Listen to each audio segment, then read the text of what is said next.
There is circumstantial evidence that the Russians are hacked everything they can get their hands on in this election. The Russians are doing hacking.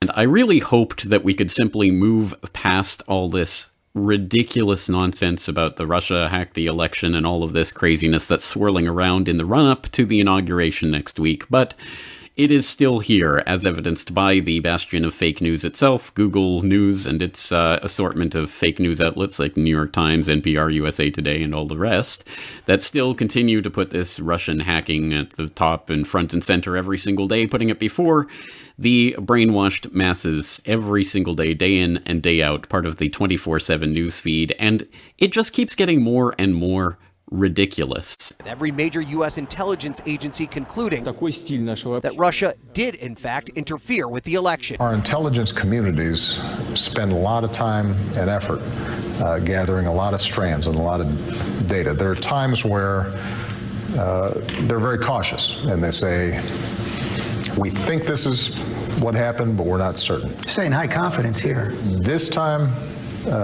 they've got high confidence, and having seen some of the underlying sources and information that they're basing this on, I stand fully behind the report. What is that?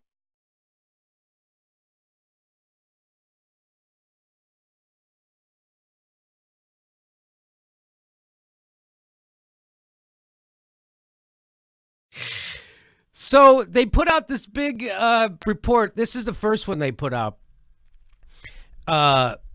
It's the Joint Analysis Report from the NCCIC and the FBI. Now, the first thing I want you to notice is that there's a disclaimer that comes with their intelligence report. There's a disclaimer. Do you want to know what that disclaimer says? That disclaimer says, this report is provided as is for informational purposes only. The Department of Homeland Security does not provide any warranties of any kind regarding any information contained within. I don't know. I think I want some warranties when it comes from Homeland Security. So when the own intelligence agencies are saying, hey, even we're not going to, the shit we're saying, even I'm not going to say it. We're not even standing by it. They're not even standing by it. And every stupid jagoff journalist and Democratic hack in the country is screaming about this. Tonight, an exclusive inside look at a top secret report on Russia, one that went directly to President Obama today. So what does it reveal? There has been some releases that have been largely hyped in the fake news over the past several days, including the December 29th Joint Analysis Report from the FBI and the DHS, which seemed, again, like another authoritative nail in the coffin of this whole election scam. Clearly, it was the Russians hacking, because look at this Joint Analysis Report, which is talking about Grizzly Steppe, Russian malicious cyber activity. And again, it looks authoritative.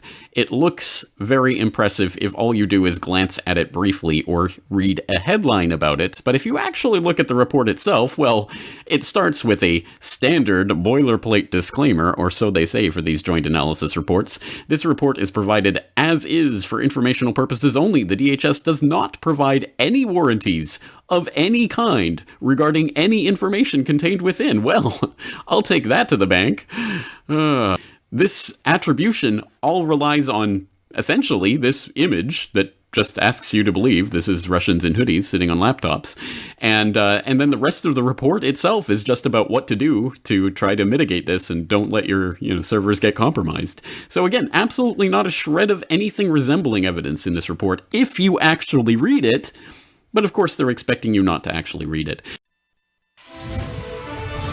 Well, welcome back on our breaking news. The Obama White House now imposing sanctions and naming names of those Russian entities and individuals believed to be involved in cyber hacking of this of this country, influencing a U.S.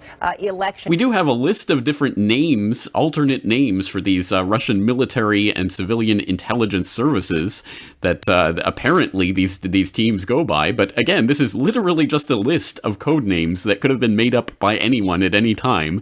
Who knows what's behind them? That there is actually a huge amount of information that is out in the public domain tying these hacks and the subsequent influence campaign to the Russian government and to the Russian military intelligence agency. U.S. intelligence declassified another report accusing Russia of meddling with the 2016 presidential election. Many expected at least some evidence of the alleged hacks to be presented to the public. And then they released another one just on January 6th, called the Assessing Russian Activities and Intentions in Recent U.S. Elections, the Intelligence Community Assessment. Background to assessing Russian activities and intentions in recent U.S. elections, the analytic process and cyber incident attribution. So that's the one that came out on the 6th. So let's look into there. Indeed, the report, like the Grizzly Step effort, includes an unusual disclaimer. So the disclaimer I just told, this new one also came with a disclaimer, except they put it in the appendix. And the disclaimer they put in the appendix was estimative language, and there's quotes, estimative language, that judgments are not intended to imply that we have proof that shows something to be fact. Just quit reading right there. The U.S. intelligence community released a blockbuster report on Friday on Russian efforts to influence the election process in the U.S. Again, the more you actually read through this, the less impressive it actually is, because once again, there is really no data whatsoever proving anything here. Now, of course, that's intentional because the intelligence community rarely can publicly reveal the full extent of its knowledge or the precise basis for its assessments, as the release of such information would reveal sensitive sources or methods and imperil the ability to collect critical and foreign intelligence in the future. Sources and methods, sources and methods, sources and methods. This is the eternal refrain of the intelligence community when they want to baffle you with BS. So it is no surprise that they include absolutely not a shred of evidence of anything in here. Judgments are not intended to imply that we have proof that shows something to be a fact.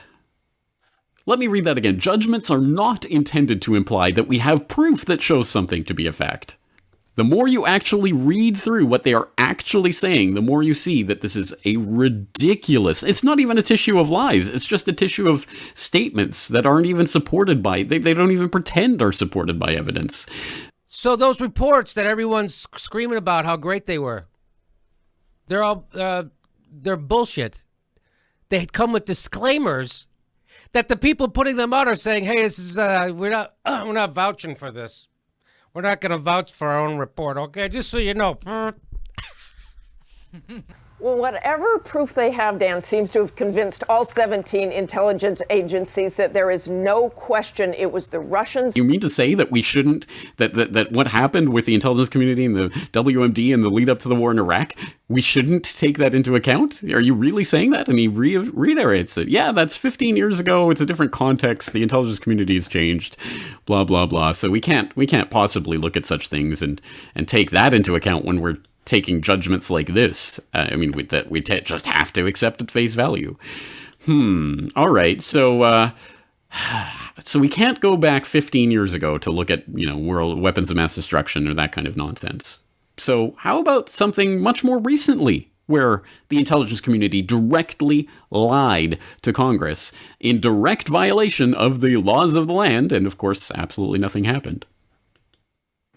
So what I wanted to see is if you could give me a yes or no answer to the question, does the NSA collect any type of data at all on millions or hundreds of millions of Americans?